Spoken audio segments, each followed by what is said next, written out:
Bonjour à toutes et bonjour à tous, et bienvenue dans l'univers onirique des contes de Perrault.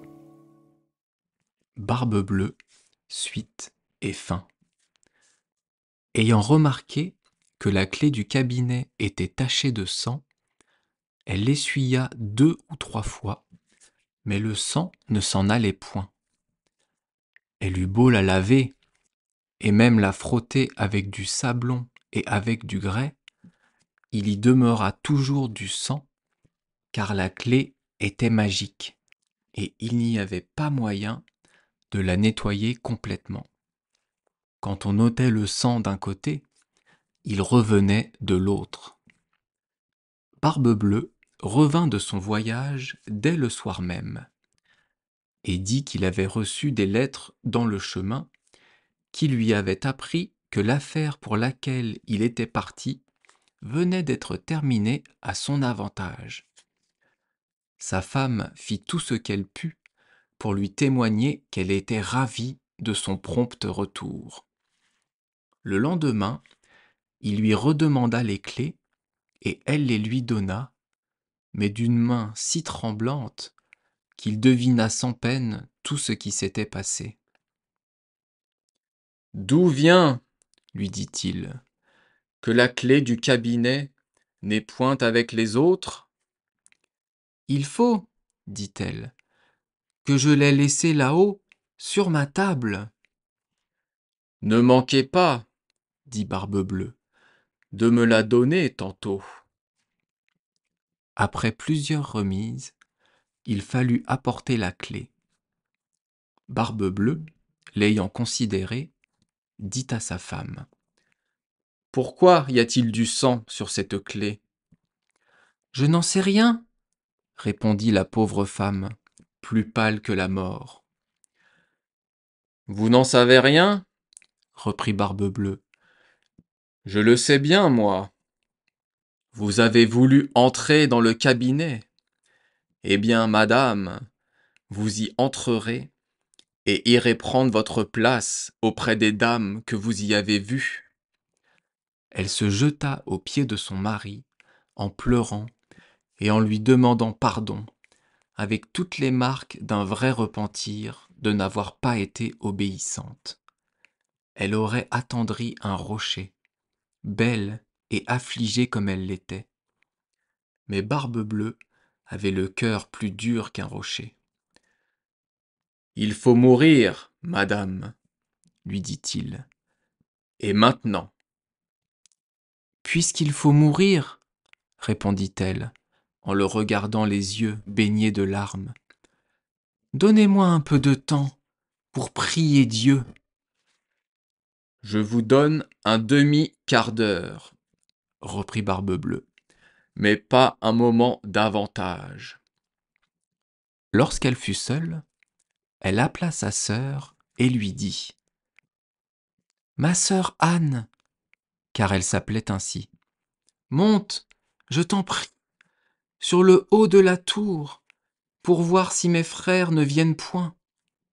Ils m'ont promis qu'ils me viendraient voir aujourd'hui, et si tu les vois, fais-leur signe de se hâter. » La sœur Anne monta sur le haut de la tour, et la pauvre affligée lui criait de temps en temps : « Anne, ma sœur Anne, ne vois-tu rien venir ? » Et la sœur Anne lui répondait : « Je ne vois venir que le soleil qui poudroie et l'herbe qui verdoie. » Cependant, Barbe Bleue, tenant un grand couteau à la main, criait de toutes ses forces à sa femme : « Descends vite, ou je monterai là-haut. »« Encore un moment, s'il vous plaît, lui répondait sa femme. Et aussitôt, elle criait tout bas : « Anne, ma sœur Anne, ne vois-tu rien venir ? » Et la sœur Anne répondait : « Je ne vois venir que le ciel qui poudroie et l'herbe qui verdoie. »« Descends donc vite, criait Barbe Bleue, ou je monterai là-haut. »« Je m'en vais, répondait sa femme. Et puis elle criait: Anne, ma sœur Anne, ne vois-tu rien venir? Je vois, répondit la sœur Anne, une grosse poussière qui vient de ce côté-ci. Sont-ce mes frères? Hélas, non, ma sœur. C'est un troupeau de moutons. Ne veux-tu pas descendre? Criait Barbe-Bleue. Encore un moment, répondait sa femme.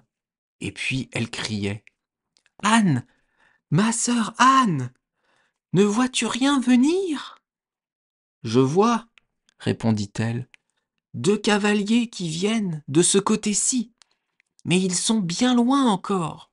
Dieu soit loué, s'écria-t-elle un moment après. Ce sont mes frères. Je leur fais signe, tant que je puis de se hâter. Barbe-Bleue se mit à crier si fort que toute la maison en trembla. La pauvre femme descendit et alla se jeter à ses pieds, tout éplorée et tout échevelée. Cela ne sert à rien, dit Barbe-Bleue. Il faut mourir. Puis, la prenant d'une main par ses cheveux et de l'autre levant le couteau en l'air, il allait lui abattre la tête.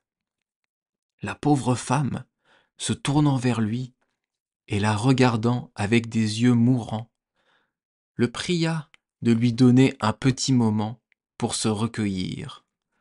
Non, non, dit-il.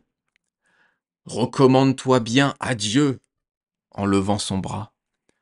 Dans ce moment, on heurta si fort à la porte que Barbe-Bleue s'arrêta net. On ouvrit, et aussitôt on vit entrer 2 cavaliers, qui, mettant l'épée à la main, coururent droit à Barbe-Bleue. Il reconnut que c'étaient les frères de sa femme, l'un dragon et l'autre mousquetaire, de sorte qu'il s'enfuit aussitôt pour se sauver. Mais les 2 frères le poursuivirent de si près qu'ils l'attrapèrent avant qu'il pût gagner le perron. Ils lui passèrent leur épée au travers du corps et le laissèrent mort. La pauvre femme était presque aussi morte que son mari, et n'avait pas la force de se lever pour embrasser ses frères. Il se trouva que Barbe-Bleue n'avait point d'héritier, et qu'ainsi sa femme demeura maîtresse de tous ses biens.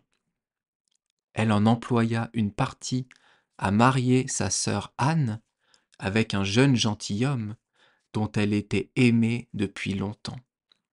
Une autre partie à acheter des charges de capitaine à ses 2 frères, et le reste à se marier elle-même à un fort honnête homme qui lui fit oublier le mauvais temps qu'elle avait passé avec Barbe-Bleue.